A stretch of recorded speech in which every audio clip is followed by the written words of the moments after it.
दहेज और दूरियां दर्द भरी कहानी। ऐसे स्वभाव की प्रीति जब शादी का विचार करती है तो उसके डरपोक स्वभाव की वजह से उसका रिश्ता टूट जाता है। एक लड़का जो उसके घर को पसंद करता है, लेकिन लड़की की तरफ से प्रीति को पसंद कर लिया जाता है। लड़के को तनख्वाह बहुत कम होती है, लेकिन लड़के के घर में लोगों की अच्छी परिस्थिति होती है। घर पर वो लड़के माता पिता के प्रीति के माता पिता से कहते हैं, हमें घर लेने के लिए आधे पैसे आपको देने होंगे और आधे पैसे हम देते हैं। शादी के दोनों तरफ का खर्चा आपका करना होगा, ऐसी शर्त रखकर शादी पक्की करते हैं। प्रीति के सुख के लिए उसके पिता कर्ज लेने के बहुत प्रयास करते हैं, लेकिन प्रीति की होने वाली सास प्रीति को बार बार फोन आती है, सिर्फ शादी तय कर ली है, बाकी जो बात पक्की की थी उसका क्या, दहेज हाथ में आना चाहिए। प्रीति और उसके माँ बाप को आश्चर्य होता है कि यह सब पैसों के लिए इतने पीछे क्यों लगे हैं। तभी उसके पिताजी को शक हुआ और पूछताछ करने पर उनको समझ में आता है कि लड़के के माता पिता के घर की हालत कुछ ठीक नहीं है।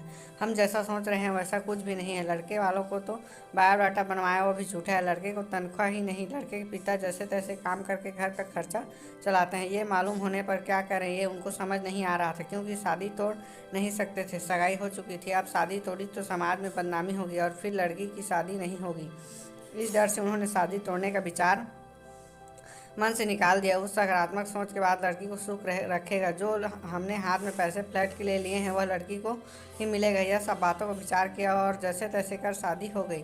प्रीति के पिता ने दोनों तरफ का खर्च उठाया और लड़के के पिता को दहेज की रकम दी। शादी होने के बाद लड़का होशियार होने के कारण अच्छी नौकरी मिली। फ्लैट लेने की बात आई तो प्रीति के ससुराल वालों ने उन्हें पूरी रकम देने के बजाय 20 लाख में से 5 लाख ही दिए। खुद के पास तो दूर, उसके पिता के दिए हुए पैसे भी उन्हें नहीं दिए और घर तक प्रीति के पिताजी को दिए। उन्हें पैसों का ब्याज भी खुद के पास रखा। यह सब बात प्रीति को खटक रही थी।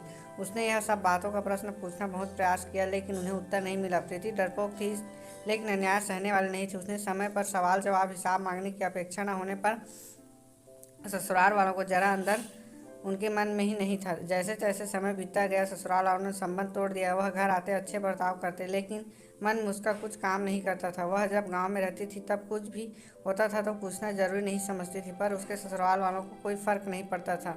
जैसे जैसे समय बीतता गया उनमें बातचीत अपनापन ही नहीं रहा। रिश्तों में दूरियां आने लगी। सच में दहेज के कारण रिश्ते टूट जाते हैं। दहेज लेना कहाँ तक सही है, हालात खराब होते हैं, इसलिए लड़की वालों को पैसा लेना कहाँ अच्छी बात है। लड़की के माँ बाप उसे घर सिखाते हैं, बड़ा करते हैं।